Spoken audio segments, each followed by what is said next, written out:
One of my favourite things in the NBA is debating about which player would you rather. And we have a hot topic today talking about Cade Cunningham or Jalen Brunson.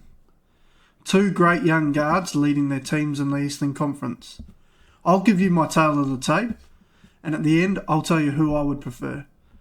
First, we're going to talk about Cade Cunningham. 24-year-old Cade Cunningham out there with the Detroit Pistons. He's in his fifth season, leading the Pistons at the number 1 seed. 2026 has been a great year for Cade, averaging 25.5 points, 9.8 assists, and 1.5 steals per game. Obviously, leading the Pistons to the 1 seed has been a huge effort. Behind the team with him, Jalen Brunson, and others to mention. He's a 2-time All-Star. He got his second appearance this year. He had an All-NBA third-team appearance last season and was 7th in MVP voting. And when you talk about Cade, some of his upside to his game, he's obviously a jumbo guard, oversized point guard at 6'6". He's got good control and good feel for the game. His game is very dependent on what looks he can get. So if he's getting people in the pick and roll, obviously if they're going to double team him, he's going to kick it to an open man and playmaking that way. Otherwise, if they're going to go under or go over, he can. If they're going under, he's obviously going to pull up and put the shot up. And if they're going over and trailing him, he's just going to drive into the paint and get the ball to the rim.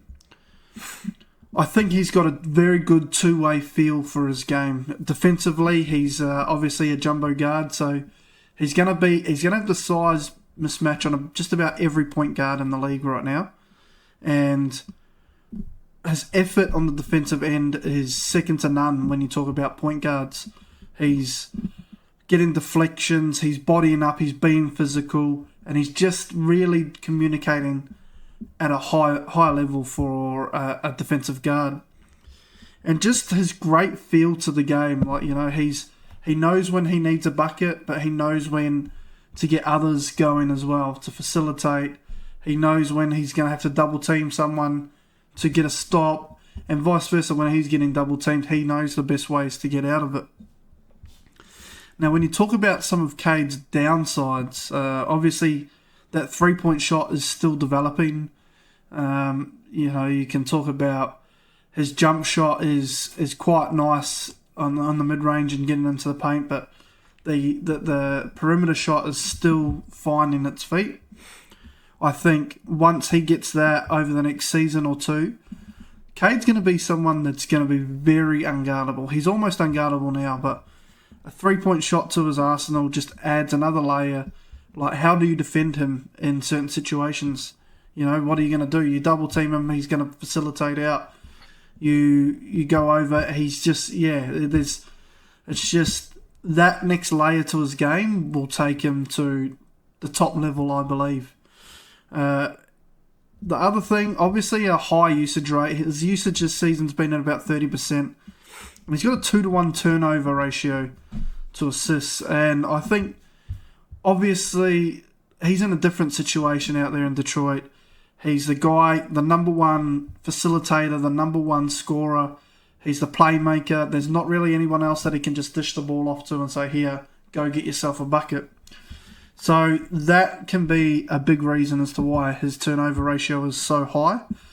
But it's not so much a worry. It's just probably something that his situation is different to a lot of other guys, When you talk about Jalen Brunson, he can just palm the ball off to Cat and let Cat do a bit of offensive initiation, or, Mikal Bridges or OG. Whereas you look at someone like Cade, he hasn't really got that second option to just go and get themselves a look. And then just his lack of playoff experiences. I only had one series last year against the Knicks. So that will come with time. He's only in his 5th season, he's young.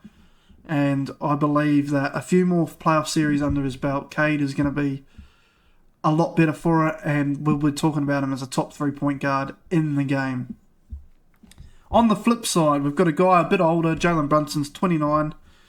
He's in his 8th season, 4th with the Knicks, averaging 27 points, 6 assists, on 48% from the field. He's a 3-time All-Star, All-NBA second team the last 2 seasons, clutch player a year ago, and he was 5th in MVP 2 seasons ago, plus he won the in-season tournament MVP this year. And Jalen Brunson is just a bulldog, man, an undersized guard. He just when you look at him, probably 5-6 years ago, probably was a normal sized guard, 6'2", but now the league is getting a lot bigger, and you're starting to see 6'6" to 6'8" shooting guards more regularly. And in turn, you're starting to see 6'9", 6'10" small forwards. So it's just going to make it a lot harder for a guy like Jalen Brunson, who 6'2", already probably on the smaller side of a guard, but now he's seeing defenses that are 3 or 4 inches taller than what he is. But from in points of his game, I love how efficient he can score. He's shooting at 48% this year, 39% from 3. At a guy that's got the same usage rate as Cade at about 30.9, so just under 31. He can go get himself a bucket and score it efficiently, whether he's getting double teamed. He can shoot out of his double teams. He can go to the mid-range and get a bucket. He can get to the rim with pressure, and he can lay up both hands very well. Then you talk about his clutch feel for the game.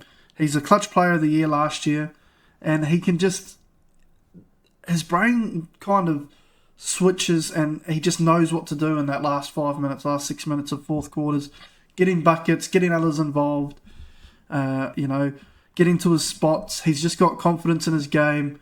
He can have defenses smothering him, and he gets the shot up. I really like Jalen Brunson in the clutch. One of my favourite players to watch. That jump shot is just unstoppable. And like I said, he can just get a bucket. The feel for the game, he just knows when to score, knows when to get others involved, knows when to put pressure on the rim or take a jump shot. So that's what I like. But in terms of downsides of his game, it's probably obviously being undersized is a big disadvantage now. If he's getting switched on, he's generally going to be shooting over a bigger opponent already. But if he gets switched on, it's just another taller opponent that he's going to have to get through. But his defensive vulnerability is the biggest issue. He probably hasn't got the defensive abilities of Cade, for sure.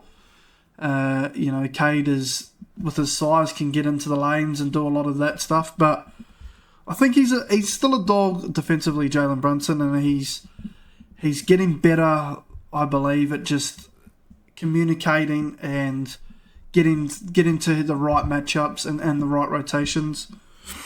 But definitely is not the defender Cade is. Matching them up is really hard, and I think Jalen Brunson's advantage is he's older. He's had a few more years in the season. He was still a late bloomer, didn't come in the league till 22. Out there from, he was the 3rd pick in the 2nd round of the 2018 draft with Villanova. So he's got a bit more experience. So when you're putting up these accolades, it's probably not fair. Cade's had 3 less seasons in the league, and Cade's been on one of the worst teams of the past 4 or 5 years. But if you'd ask me who I want right now, it's Jalen Brunson right now, and it's not daylight, but I'm taking Jalen Brunson with the playoff experience. He's been in some All-Stars, some All-NBAs. He is a selfless guy. He took less money to build a better team. That, to me, is second to none. And just, he's got that winning ability that I really like right now. Give it a few years, and I could see Cade definitely being up there, if not past Jalen Brunson. But for right now, I'm taking JB.